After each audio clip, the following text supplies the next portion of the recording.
Здравствуйте!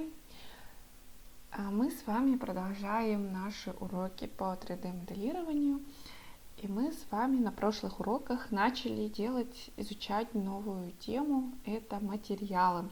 Сегодня мы с вами еще раз немножко рассмотрим некоторые аспекты создания материалов. И давайте сейчас мы с вами сделаем небольшую простую модель, на котором рассмотрим, как делаются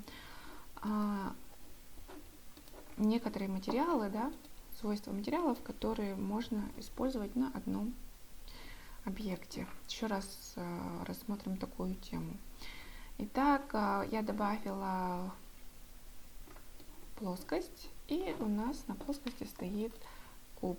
Что мы можем сделать из этого куба? Мы с вами сейчас сделаем очень простую модель дома. Если у вас есть время и желание, вы можете скачать или посмотреть с интернета референс домика и сделать его получше, подетальнее, чем наш пример. Сейчас я сделала разрез посередине и начинаю ставить крышу, а также я сделаю два разреза для окна. Смотрим внимательно, когда я делаю разрезы, ставлю разрезы, мы видим, что каждый разрез, который идет спереди, он имеет изгиб крыши.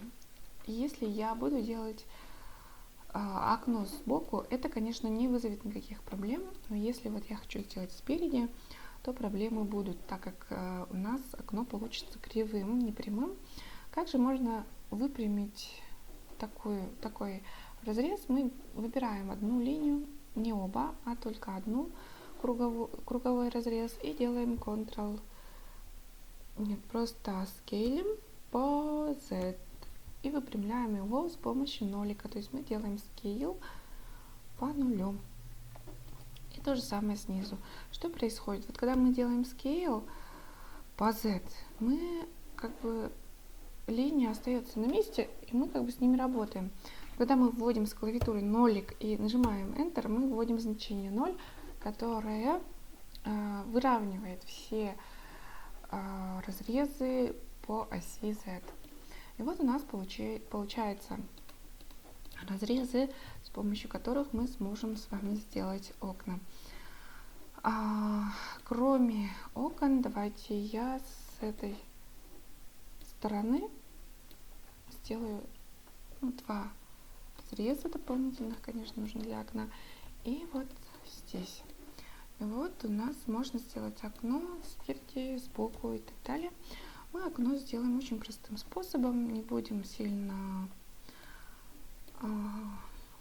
детализировать. Мы добавим объект, просто сделаем углубление вовнутрь.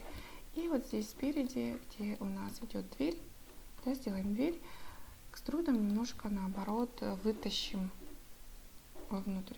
Также мы посмотрим, что у нас у домика есть вот эта сторона крыши, мы можем его тоже взять и extrude scale, назад, extrude scale, сделать небольшой выступ для более правдивого вида нашего объекта. Кроме того, мы можем также сделать здесь трубу, но для того, чтобы сделать трубу, лучше не добавлять новые разрезы. Вообще все объекты, которые особенно выступают, лучше делать из новых мышей, потому что так мы экономим количество наших разрезов, то есть фейсов меньше, значит и модель будет легче, поэтому я трубу для дома сделаю из другого объекта.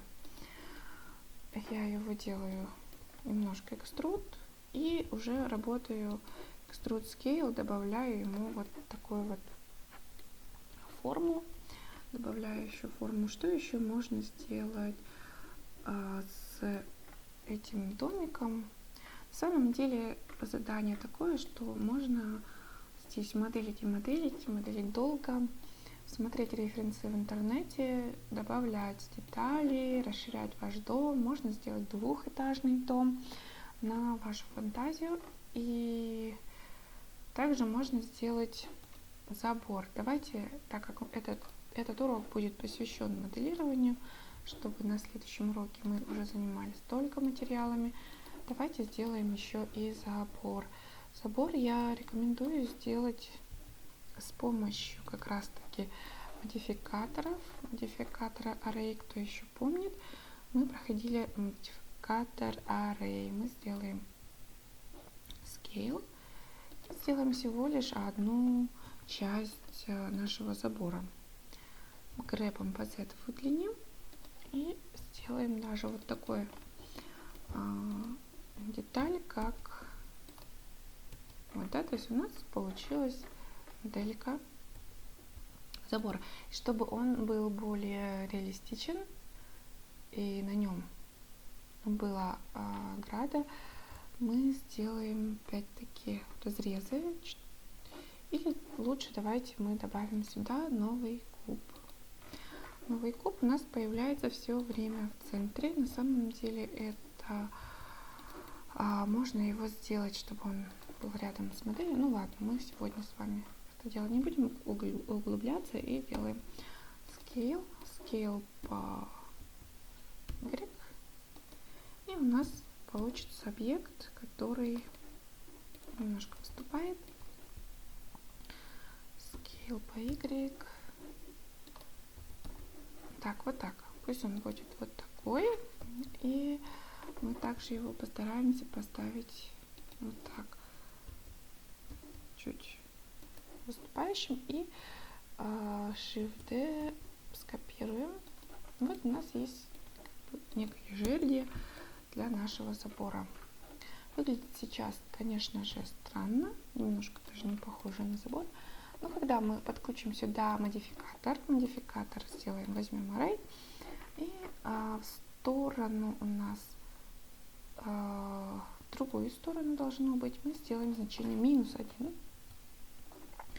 Конечно, количество мы отрегулируем по ширине нашей области. Смотрите, как получилось. Очень здорово. У нас уже есть моделька забора.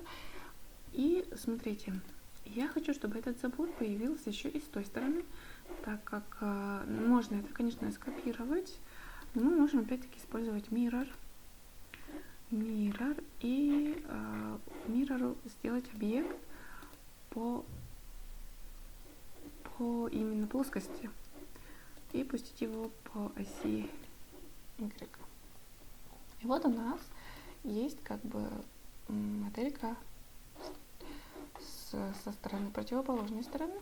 Но тут уже, конечно, надо делать копию. С другой стороны я делаю Shift-D и Rotate по Z на 180, нет, на 90 градусов. 90 градусов и меняю ось теперь уже не по Y, а по X. И вот у нас есть такая очень интересная моделька получается забора и домика. И на следующем уроке мы с вами уже займемся материалами для этой модели. Все, до следующего урока.